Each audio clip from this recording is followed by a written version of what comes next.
লালমনিরহাটে তিস্তার পানি গত শুক্রবার থেকে বাড়তে শুরু করে, তবে পানি এখনো বিপদসীমার নিচে রয়েছে। এদিকে তিস্তা ধরলায় দেখা দিয়েছে ভাঙন। বন্যা ও ভাঙনের সবশেষ অবস্থা জানাতে আমাদের সাথে যোগ দিচ্ছেন সহকর্মী মিলন পাটোয়ারি। মিলন, যেমনটি আমরা জানছিলাম যে তিস্তার পানি গত শুক্রবার থেকে বাড়তে শুরু করেছে, তো এখন কি পরিস্থিতি সেখানে এবং পানি উন্নয়ন বোর্ড কি বলছে এ নিয়ে?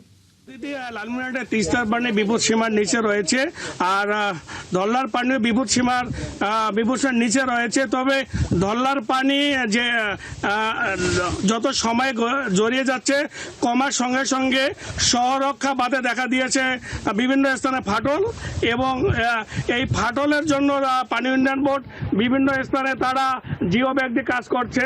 যে ধল্লা নদী ভাঙনের কারণে যে পানি উন্নয়ন বোর্ড তারা জরুরি ভিত্তিতে যে কাজ তারা সম্পূর্ণ করছে। তবে তিস্তার ক্ষেত্রে যদি আমরা বলি যে তিস্তাও বিভিন্ন স্থানে ভাঙন দেখা দিয়েছে। তবে আমি স্থানীয় যদি যে এখানে পানি উন্নয়ন বোর্ডের যে এখানে কাজ করছে ভাঙন রোধে, আচ্ছা আপনারা এখানে কি কাজ চালাচ্ছেন? আপনারা জেনে থাকবেন যে এটি এই ধল্লার ইটাপোতা, এটি হচ্ছে স্বরক্ষা বাঁধ। এই বাঁধটি যদি ভেঙে যায় তাহলে লালমনিরহাট পৌরসভা সহ বেশ কয়েকটি ইউনিয়ন কিন্তু মানুষ পানিবন্দী হয়ে পড়বে।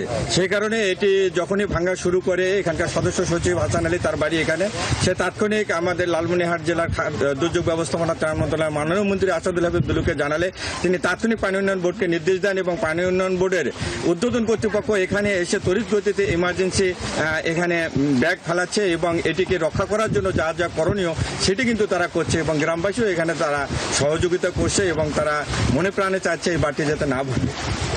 মিলন, আমরা আপনার কাছ থেকে জানছিলাম সেখানকার পরিস্থিতি, আপনি খোঁজ খবর রাখছেন, নিশ্চয়ই আমরা আবারও যুক্ত হব পরবর্তীতে।